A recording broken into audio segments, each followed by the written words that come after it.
Doctor साहब। काफ़ी सारे पेशेंट पूछ रहे थे कि ये सीटी एंजियोग्राफी क्या होती है, कैसे करते हैं और इसकी पाकिस्तान में कॉस्ट क्या है। वालेकुम सलाम।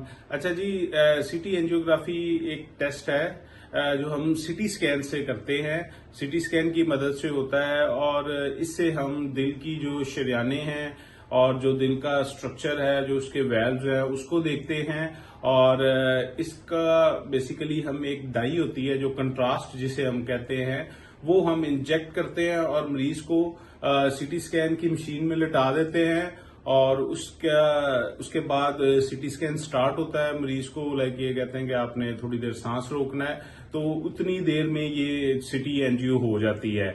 इसमें ये है कि आपको, जैसे मैंने अपने पिछली वीडियो में बताया था कि एंजियोग्राफी कैसे करते हैं, कि एंजियोग्राफी की तरह इसमें कैथेटर जो रेडियल शीट नहीं पास करते, आपको कैथेटर आपकी दिल की रूट तक नहीं जाता, वो आपको कोई एंगेजमेंट की जरूरत नहीं होती। आपने सिर्फ मरीज को लटाना है, एक बर्नूले से डायरेक्ट डाई आपने इंजेक्ट करनी है और एक सीटी स्कैन जो ऊपर से आपको पता है कि वो एक्सरेज छोड़ता है और वो सारा 4D डिमेंशंस के जरिए वो एक दिल का, जिसे कहते हैं ना कि मॉडल वो बन जाता है। उससे फिर हमें पता चल जाता है कि ये दिल की शरियानों में कितनी तंगी है, कितना कैल्शियम है और किसी वेल में तो नहीं का मसला, या जो दिल से जो एओर्टा निकल रहा है, जो नालियां आ रही हैं दिल में आ रही हैं और जो जा रही हैं, इनमें तो नहीं कहीं तंगी या क्लॉट। तो ये बेसिकली सिटी एंजियो से पता चल जाता है।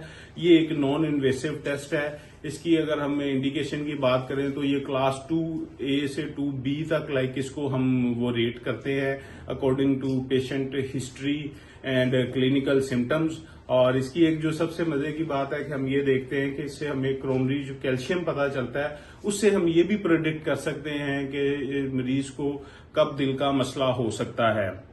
और रही कॉस्ट की बात, तो ये पाकिस्तान में मुख्तलिफ सेंटर्स में हो रहा है और इसकी कॉस्ट अराउंड 20,000 से लेके 35,000 तक वेरी करती है। और ये टेस्ट जो है तकरीबन आप कह लें कि 2 से 3 मिनट में हो जाता है और उसके अकॉर्डिंगली इसकी रिपोर्टिंग भी हो जाती है। वो फिर आगे वो टाइम लेते हैं जो 1 से 2 दिन, उसमें CD भी इसकी बनती है।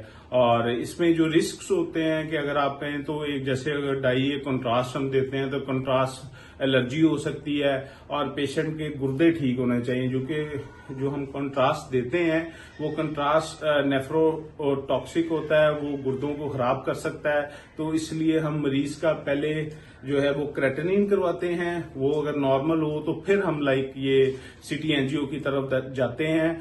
तो ये बेसिकली 2 रिस्क हैं जो सिटी एंजियो से मरीज को हो सकते हैं, लेकिन इससे काफी हद तक दिल की जो एनाटॉमी है वो हमें इससे पता चल सकती है। तो मेरी ऐसी मजीद वीडियोस के लिए मेरा चैनल सब्सक्राइब भी करें, शेयर भी करें और अगर कोई मजीद सवाल हो तो मुझे आप टेक्स्ट करें। बहुत शुक्रिया।